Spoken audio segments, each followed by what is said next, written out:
Lancée en 2014, la quatrième génération de Mondeo s'est enrichie début 2015 d'une version hybride.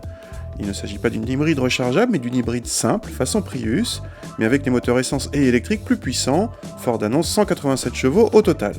Cette Mondeo hybride est disponible en France uniquement en 4 portes, avec une malle au lieu d'un haillon à l'arrière, et impose la finition haut de gamme titanium.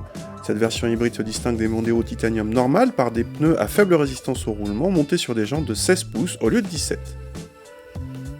Pas de surprise à l'intérieur, on retrouve bien sûr la planche de bord des autres Mondeo, moyenne en qualité perçue pour la catégorie, notamment à cause d'une partie inférieure décevante. Cette version hybride a bien sûr droit à quelques menus spécifiques comme sur une Prius. L'équipement est complet, très complet même, surtout concernant les aides à la conduite. À l'arrière, l'habitabilité est généreuse pour les passagers. Le coffre en revanche est amputé par les batteries et descend à 383 décimètres cubes, ces formes irrégulières le rendant plus peu pratique à l'utilisation.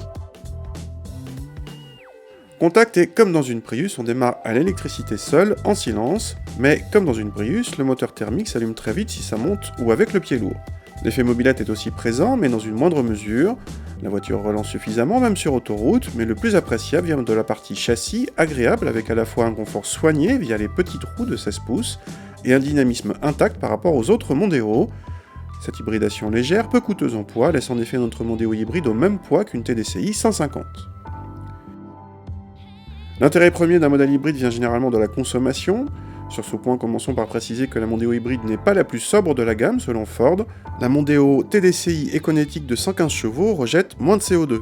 La version hybride affiche de son côté 99 grammes par kilomètre de CO2. Nos mesures confirment qu'elle se montre en effet très sobre pour une familiale essence, mais beaucoup de familiales diesel de même puissance consomment moins. L'intérêt de cette Mondeo hybride est donc tout relatif, surtout avec l'inconvénient du coffre Rikiki pour une familiale.